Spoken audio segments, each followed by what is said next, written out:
Inch by inch, life's a cinch. Yard by yard, it becomes very hard. So if you're in for the long haul to grow your business, the great question is, how do you grow your business to be a solid business with a strong foundation where you don't have to spend lots and lots of money to get lots and lots of clients? Well, one of the big challenges in business, a lot of people want to get a lot of clients, a lot of money quickly. So they throw a lot of money and a lot of time out there in marketing and advertising, and they make big promises. And many times they overpromise and under-deliver. They promise the world and they deliver an atlas. And that just leaves you with a lot of disappointed customers who then go off and talk about how poor the experience they had with your business. So when you start a business, think the long haul. Think in the long-term picture of what you want to build. And Rome wasn't built in a day. It's built brick by brick, customer by customer. If you need 30 customers, 100 customers, 1,000 customers, it starts with one. And how do you get to? Well, you can market and you can advertise and do lots of selling to get to. But sometimes the easiest way to sell your business is to that first person that you over-delivered. You gave them a great experience. So rather than over-promising and under-delivering, maybe under-promise and over-deliver, and therefore they're going to go away saying, wow, that was just amazing. Now, when you over-deliver, that doesn't mean you have to, part the sea like Moses. Many times it's just those little things that you do that you don't have to do that make people go, wow, that was kind of special. I didn't expect that. So the simple formula to grow a business via the people that you are servicing is give them more than what they expect. If you give them more than what they expect, then they'll go, wow, and they'll go vocally and become an evangelist, a raving fan, and scream from the mountains about how much of a wonderful experience they had with you and your business. Because you are the start of the business, obviously. See, when people buy your services or your products, the first person they buy is you. You have to become likable. You have to be the person that they enjoy being with. You have to be the person that brings a smile to the face. You have to be the person that is the ray of sunshine in their life, whether you're a exercise professional, personal trainer, serving a coffee, delivering a service, whatever it might be, because people want to do business with people who they like. They have to like you, have something in common with you, and eventually trust you. So the first thing they buy is you. Then they buy your product or your service, and that is the second thing that they buy. And if you deliver a fantastic service with a wow factor, you build a reputation and you build what we call a brand. And when you build that culture, that brand, that reputation, then the brand, the reputation will sell itself, and therefore it will start to spread like wildfire throughout the marketplace, and people will be talking about you everywhere because you're different to everybody else. And it's not necessarily because your product is better or your service, the service that you give, whether it be a training session, but what is different is the experience is far greater than everybody else, because people are emotional, and if you give them a wow experience and they feel emotionally positive and emotionally satisfied, they'll go away and they go, wow, that was just fantastic. Now, people like to exaggerate. We all exaggerate. You either exaggerate up or exaggerate down. When you exaggerate up, you give them a great experience that they didn't expect, and they'll go, it was just incredible, you would not believe it, you just got to go down there, experience it. They'll exaggerate it. So you just have to give more than what they expect, and they will blow it out of proportion. On the other hand, if you give them less than what they expect, then they'll blow it out of proportion the other way, in the negative way. They'll say, oh, it was just terrible, they were so rude. And you know that when you hear people talk about events or situations or other people, if you're wise enough and been around long enough, you'd realise that sometimes you just have to halve it when you look at the reality of what's actually happened. So you don't want them to give them a bad experience where they'll exaggerate it for the negative. You want to give them a great experience so it's exaggerated for the positive. For example, it just happened to me recently. I went visiting Christchurch. I was there for judo, the National Judo Championships, and generally when I travel, I stay, I'm pretty loyal to the Hilton hotels. And that's because I have consistently got great service there and extra service than expected. Now, that's not to say that sometimes it's been a little bit disappointing, absolutely. But if the good far outweighs the bad, then I'm always going to go back there. And if the good is that great, you're more likely to forgive the bad and even the ugly, the good, the bad, the ugly. So even if you stuff up sometimes, if you admit that you stuff up, then people are very happy to forgive you. And people are very forgiving if you sincerely apologise and ask for their forgiveness and do some form of action or thing to make them feel, yep, okay, I'll forgive you for that and thank you for that. I can see you making an effort. But I went to stay at the Doubletree Hilton in Christchurch. Now, they're already famous for when you first check in, they give you a cookie. Yes, a chocolate cookie. Now, it's not any normal cookie. It is freshly baked or it's kept heated. So when you get it, it's really warm. So when you want to get to your room and eat this cookie, because you don't want to cool it down, because cookies are better when they're warm. And every time you check in there, they'll give you a cookie. So as I was checking in, they gave me a cookie. Now I expected the cookie because that's what they're famous for and that's what I've always got.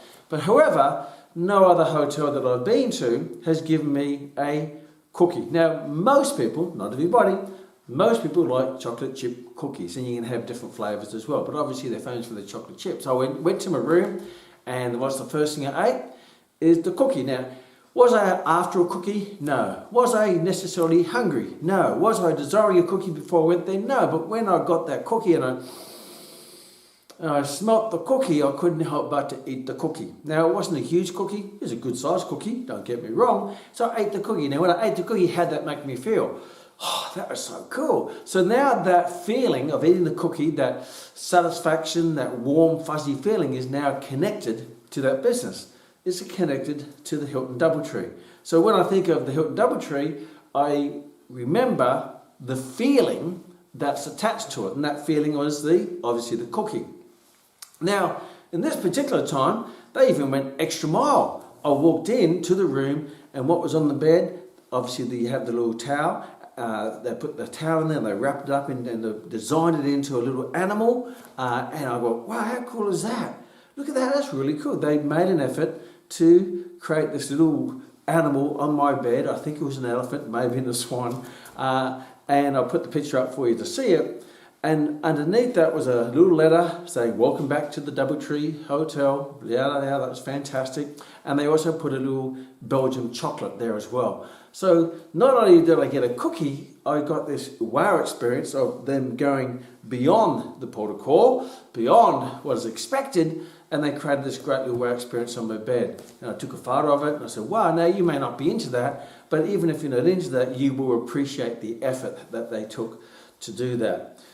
Now, that wasn't the end of the story. I then went out for the afternoon. I went a bit of a shopping and was preparing for the judo champions the next day, and I came back at night time and I sort of pre-planned my meal, my last meal for the competition. And as I walked in, and because I've been staying there quite a while, they put me into their loyalty program. So I'm a diamond member because I've stayed there so often throughout the time. So as you have a customer who's been with you for a long time, then it's really important to acknowledge their loyalty by putting them into some form of loyalty program. How you design that is up to you. You might put them into a club. I know because I don't travel as much as I used to, but when I used to travel, I was in certain clubs in airlines. They have the bronze, the silver, the gold, and the platinum. And over time, I've worked my way into the different clubs that give you different privileges. And now it's not about the privilege, because I can take and leave the privilege. It's not a big thing. But just knowing that you've been acknowledged to this exclusive group, this loyal group, and they go out of their way to say thank you in unique ways, whether they let you on the plane first, or they give you maybe express baggage, or you can go to the club where you can have a nice wine. Now, I can buy a wine anywhere. It's not that expensive. I don't need to go to the Qantas Club or the Air New Zealand Club or whatever it might be. But it's nice to go there to feel, okay, I feel pretty cool. I feel kind of special. They've made me feel special, important, and worthwhile. So when I came back after shopping at Christchurch, so I went into my room, and I was just like, oh my gosh. And I called Rory and I said, you wouldn't believe what they've done. What they've done, they've put two Italian bottles of water there for me. They've put a little bottle of wine. and they put a little cheese platter with some nuts and some fruit, and they just put it there and say, thank you, we really appreciate your loyalty, being a diamond member, and if there's anything we can do. I go, oh my gosh, this is just wow, wow, wow. I've got 3 wows. I've got cookies, I've got a little animal, I've got the Belgian chocolate, now I've got the cheese and wine. I'm going, my gosh, this is quite incredible. Now remember, this isn't a 5-star hotel. The Doubletree Hilton's a 4-star hotel. You know, you expect that maybe from a 6-star hotel. And I've stayed in a lot of hotels in my life. I've been through 60 different countries and stayed in hundreds, if not thousands, of different hotels.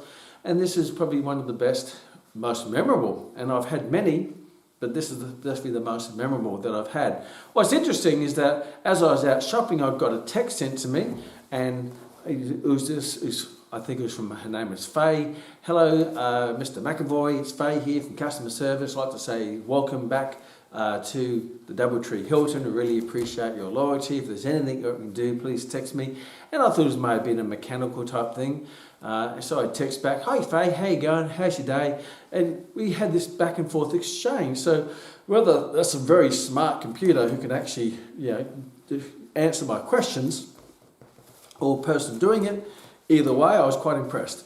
I think it was a person doing it because I thought it was the first some computer program doing it. But they responded to my questions in a unique way that I kind of tested them, see if it was the person. Now, it may not have been, might have been just a very smart computer. However, they're smart to get a smart computer, or they're very wise to get a person to create that wow experience. So, wow, where do I stay every time I go to Christchurch? Of course, I'm going back for my cookie experience. And yeah, it's not that I will get the cheese platter every time, because that was an extra mile type of thing. But every time I have stayed there, I've always got my cookie, I've always got something left in my room for me, and I've always got a little text. And when I left and checked out, I got another text from Sarah, I forget what the name was, saying thank you for staying at da-da-da-da-da-da. And he went back and said, wow, therefore, it's all those little things that you don't have to do that you do that will build the wow factor in customers becoming clients, and clients over time becoming evangelists or raving fans. Because remember, the ladder of loyalty in business, it starts with what we call suspects. And suspects are just people who might be walking around looking for a hotel, looking for a personal trainer, whatever it might be. And they don't really know what they're after. Then they may inquire. Now that suspect now becomes what we call a prospect, means it's an opportunity. They've connected in some form, they have an interest and will lose weight, tone up, or they're looking for a hotel, or looking for an accountant, whatever the business it is in. And yeah, sometimes it's easier to catch the fish than to keep the fish. Because if you catch it, that's great. But if you want to turn that person from a suspect into a prospect, and you want to convert them into a customer, that requires what we call the sales process. You have to be able to sell yourself. Now, remember, as I said, the 3 things that people buy. First thing, they have to buy you as a person. They have to like you. If they don't like you, they're not going to do business with you. So you have to become a likable person, a person of character, a person that makes them feel comfortable, a person that makes them feel safe and secure, a person who motivates them and inspires them just through your ethos, through your energy, through your communication, your vocabulary. And then you have to become interested. If you're interested in them, they'll find you interesting. So you have to be Ted before you are Ting. So it's not about the transaction, it's not about the product or service, it's about the person. So you find out about them by asking good open questions about them, and how's the day and what they do, and tell me about you and all that stuff. And then they go, for a while, you're actually interested in me, not just my wallet or my purse or not just my money. You're actually interested in me. You're giving me the time of day to find out about me without any form of transaction or sale being taking place. Now, when they decide they obviously like you, then they have to have something in common with you, which means that's where you try to find the familiar ground, where you might be parents, you might both like a certain type of sport, you might have a different, the same view on life, whatever it might be. We have to try to connect with them on their level, on their area of interest, and then over time they need to long-term have to trust you. And if they trust you, then they'll put their money into you and your business and your product and your service and your vision and your mission. And over time, if you do that and you start building that, then you're going to eventually build a great reputation, a great brand for yourself. So then when they buy your business, whether it be a one-off or a short-term, they go from suspect to prospect to customer. Now they're a customer. Now for them to keep coming back to you, then you have to give them a reason to keep coming back to you and not to look elsewhere. To keep coming back to that hotel. That's where the cookie is. That's where Sarah is. It sends me the text. That's where I feel at home. That's where I feel comfortable. I feel at peace. Yeah, that's my third place. That's the three places in the world I feel comfortable is my home, my workplace, and this is my third home, the place where I go, oh, I'm home. This is a part of me. So that has to be developed in your services, in what you do. That's going to create the third home, and then they'll become a client, means they will keep coming back to you, and that's where they start to build up the loyalty ladder, the customer service ladder. And if you keep creating great wow experiences, they will become more emotionally connected to you. They become glued to your services and glued to your wow factors and glued to what you offer and how you make them feel. Remember, people are emotional. They don't have to be big things. They just have to be little things that no one else is doing. Because a lot of little things over time will build a big loyalty to your business, and they'll become clients. And then when they become clients, they will start to, this is a great place. There's nothing like this. And they become what we call an advocate. An advocate means they're loyal to you. They're not just a client for your services. They're an advocate for you and what your business stands for. And they won't go anywhere else. And then if you keep layering those wow factors, giving them more than what they expect, they'll eventually go from an advocate to an evangelist or a raving fan, where they'll just start to spread your reputation, and you have to go there. It's just a magnificent experience. And you get that sometimes when you go to a restaurant. The food's fantastic, the service is fantastic, and they just went the extra mile. You go, you got to go there. I remember in early years, myself and Rory and John and Danielle, we built a business called the National College of Business. And actually, that's our background in business. We used to go to this Italian restaurant, and the service was fantastic. The people who were servicing, they were Italian, and they were funny, and they were connected, and they were interested, and they knew us all by our names. Funny, amazing how many businesses you go into on a regular basis, whether it be a coffee shop or maybe the local Mitre 10 or whatever it might be, and you go there and they don't even know your name. It's quite amazing. They never even ask for your name. I go down to the local Mitre 10 and I know all the people's names down there. I know there's Tim, hey Tim, how you going? And there's Wenzel, hey Wenzel, how you going? And there's Big Al, how you going Al? But the funny thing is I know all their names, but they don't know my name. That's very interesting. Wouldn't you think that you'd get to know a person's name who's going to be loyal to your business, who keeps steadily investing into your business, buying your products and services? I find that quite interesting. So obviously you want to get to make sure that you know their name, so they become an evangelist, because you can't, they're not going to be an evangelist for you unless you know who they are. So as I was saying, every time myself or John or Danielle or Ro would walk in, they'd say, hey John, hey Kman, hey, and they would greet us like at the door, like we just come home. Hey, we haven't seen you for a while. And they would put us in our normal spot, and they'll bring out fantastic food. And then they did this amazing thing. At the end of our meal, we're having a great chat, having a great time after a big day's work, and they came out with a bottle of port and said, hey, this is complimentary on the house, and gave us a little bottle of port. I went, wow, and we all had a port. Now, I'm not sure what the port was. I think it was just a budget type port, but it was nice enough, and we were fairly charged on wine already. Obviously, Rory didn't have any because she doesn't drink, but the rest of us made up for that. And they brought out and they served us a couple glasses of port to finish off the night. Now, if you look at the investment, I think back in those days, the port was, you probably buy that port for $10. And for me, $10, they probably used half the bottle of port, 2 servings of port for us each, and we went, wow, that's amazing. So for $5, if you look at $5, which is 2 servings of port, when you look at how much food we ate and the number of bottles of wine that we drank, I can't remember, it was probably $300 bill or something like that. Going back then, might be more, $400 for $5 to lay over the top of that a wow experience of a complimentary port at the end, which cost virtually nothing, and it wasn't grandfather port or some fancy port. We just went wow, and guess where we went I believe it was a Wednesday, I can't quite recall, every Wednesday after we'd finished in the studios and finished in the colleges, we'd all go down there every Wednesday. It became a ritual thing. And they'd bring out the port at the end, because once they service the port, we expect the port. But we would end up spending $400. And then we started taking friends there, and before you know, there's 10 people there, and we got a bill of $1,000, all for $5 investment of port. So that's only a little thing. You don't have to charge for everything. Some things you just put in there to make people feel wow. And sometimes they don't cost anything.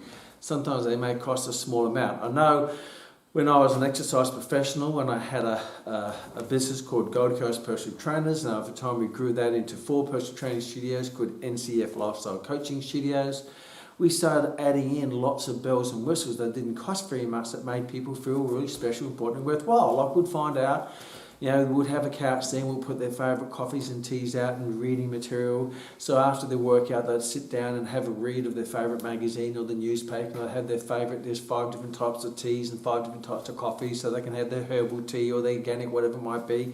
And they sit there and they go, wow, I don't get this anywhere else. Everywhere else I go, I just get a training session and that's it. But here I get extra stuff, and then we'll give them their favourite drink and we'll play their favourite music on while they're training. So when they're training, they've listened to their favourite music, drinking their favourite drink. After the workout, they'll have their favourite coffee or tea while reading their favourite magazine. Straight away, it becomes more than just a training session. It becomes a wow. It becomes an experience, not just a product or service. And put into that, we started putting in obviously lots of other stuff like the hands-on stretching, the hands-on massage with the towel. And we asked lots of questions and find out about them. We found out when their birthdays were, their children's birthdays, and we started giving them little gifts on Valentine's Day. The men got a bottle of wine and the women got a bunch of flowers and all sorts of stuff. All those things that no one else does, they cost a little bit when you actually look at the investment that, say, a client will invest in you. And if you're charging $80 a session across a year, that's going to be a $4,000 investment. And you have to, for them to keep investing in you, in your base product or service, it's important that you take the cream, a little bit of the cream of that, invest back into them in things that make them go, wow, that's kind of cool. No one's ever done that for me before. And the greatest gift is the gift that you give someone when they're not expecting the gift. So occasionally, maybe once every, so many months or 6 months, whatever it might be, you give them a gift that is special to them. And we used to create a magic list when they became a client, and it was their favourite alcohol and their favourite flour and their favourite lolly and their favourite chocolate and stuff like that. And occasionally, for no reason whatsoever, we'd just give them, hey, we're just thinking about you. I saw this book in a bookstore and it was on special, and it's I know you love rugby union, so I bought this book about the coach of the Wallabies back then, or the All Blacks. And for that small investment, they go, wow. And you're giving the gift, or you're giving the time, or giving the compliment for no reason, for no expectation, and that's when it's really, really special. It's like, you're better off buying your wife or your girlfriend 1 rose per month when she doesn't expect it, rather than 12 roses on Valentine's Day where she does expect it. Because when you give something when it's not expected, it just explodes the wow factor. Because a lot of time men will give roses or flowers when they're in trouble, not when things are good. And the only time they give roses is on birthdays or Valentine's Days or special events. But when you give a gift or thought or some form of appreciation when it's not expected, because you're not saying sorry for anything, you're just giving it, then that is a very, very special gift. And if you can do that in your business, obviously when the times where it is expected, but also those times where it's not expected. And they're the real special gifts, when you give a gift for no reason, just because you were thinking of them when you didn't have to be thinking of them. For example, when Rory and I would go overseas with our personal training clients, the first day we'd get a lot of postcards and would send a personal postcard when we were overseas to all of our clients. So we're on holidays and our clients aren't expecting us to be thinking about them, because they're probably thinking they're trying to get away from us to go on holidays. But we do that on the first day. We'd write all these little personal cards in wherever we are, whether it be in Paris or Rome or whatever it might be, or Fiji, it doesn't matter. And all of a sudden they would get the card and they go, wow, they were thinking about us on there. holiday. Now that's kind of special, isn't it? They're not thinking of us because we're paying them money. They're not thinking of us because I'm just a transaction. I'm just a unit of currency. They're thinking of us because I'm a person. They even think about us when they don't have to be thinking about us. That makes it even more special. So when you do this, don't do this because it's a good business idea, because it's not going to be genuine. Ideally, you do this because this is who you are. This is your character. This is the person that you are, that you're a giving, caring person. If you're a giving, caring person and you give your energy and you give your time and you give some special thoughts or gifts or poems or books, it can be just a written note, it can be a card, it can be anything.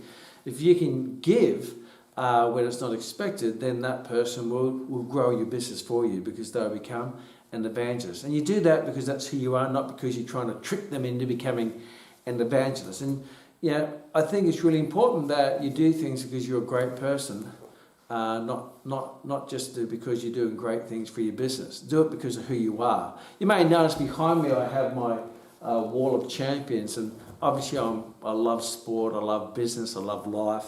And in my home I've got lots of photos and statues and books of great people who I like to study. But I tend to only like to really connect with, not just because they're a great athlete. I think it's more important to be a person of great character rather than just being a great sports person. It's more important to be a great person, not just a great sports person or a great religious leader or whatever it might be, or a great politician. It's important to be a great person. And on my wall here I only have people who, from my experience, are great people, and then they so happen to be also great athletes or sports people, because I've met a lot of people who are great sports people, but when I meet them, they don't come across to me anyway as a very nice person. So there's certain people say, "Oh, what do you think of this athlete?" I say, "Oh yeah, there are some people connect to them, some people don't." And many times I don't connect to them because I don't connect. It's not that I dislike them without judgment, but I just don't connect to their character. Because to me, character is everything. And if you can become that person that everyone likes, that person that everyone respects, that person that that person everyone admires and inspires to be, and you provide a great service and you put all the great systems into place to make sure you don't miss people out. Everyone gets their cookie, everyone gets their text, everyone gets their hands-on massage, everyone gets their birthday gift or whatever it might be, everyone gets their gift when they're not expecting it. Just be always thinking about it. If you put those into place into your business, it's going to grow organically. It's going to grow brick by brick, and you don't have to go out there and chasing bricks and making bricks, because you attract the bricks, you attract the opportunities. Success is not something that you chase, it's something you attract by becoming attractive to success. Chasing success is like chasing pigeons. The more you run after them, the faster they'll run away. You don't chase money, you attract money by becoming wealthy in your mindset. You don't chase love, that's called stalking. You attract love by becoming lovable. You attract opportunities because you become that person who attracts opportunities. So become the person that deserves that success, and it will come to you. And not because you're going to get something out of it. I've had a number of recent experiences lately where I've helped some people, mentored them through tricky situations in business and in life, personally. And one of them is in Sydney, and he was in a bit of a financial hole for a number of millions of dollars, and he was manoeuvring his way through this minefield and getting out of the hole.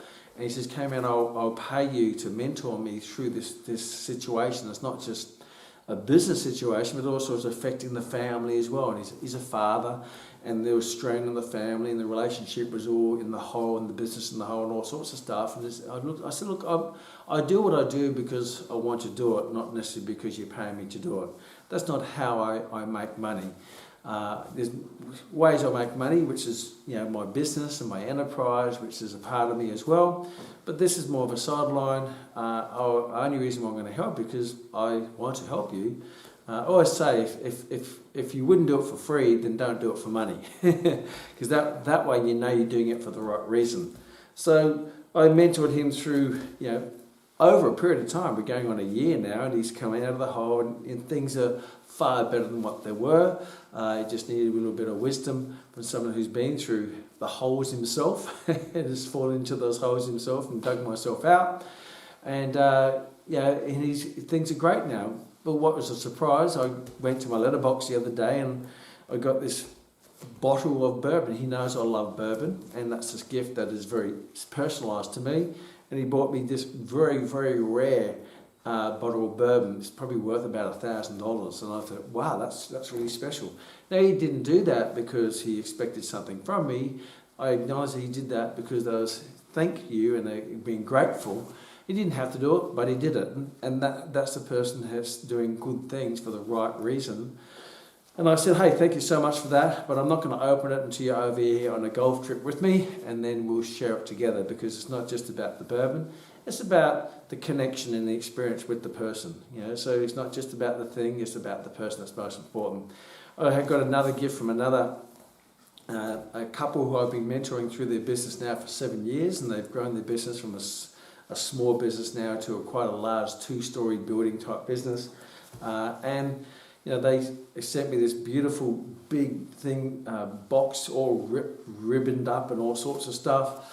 And I was completely unexpected, and it had wine in it and nuts and chocolate and crackers and all sorts of goodies. It's just a big box of goodies. And I thought, wow, so it's not just, just do it for business. Sometimes you just do it because, someone's helped you, or they need a bit of a helping hand or so. And I much appreciated that came, and they went out of their way and they did what they did, but they didn't have to do it. It wasn't expected. And if you do that to every person in your life, whether it be in your business life or your personal life, and you're always conscious of that and doing those things that make people feel special and important and worthwhile, and you do it not because you want something, because true character is determined by how you treat people who have nothing to offer you.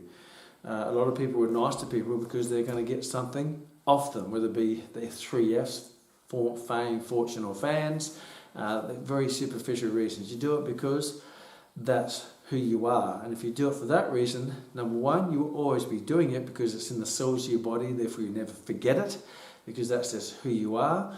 It will come across as being very genuine and very sincere. And that in itself will build relationships. And whether it be in your personal life or your business life or your professional life, it's all about relationships, because without relationships, nothing's going to grow.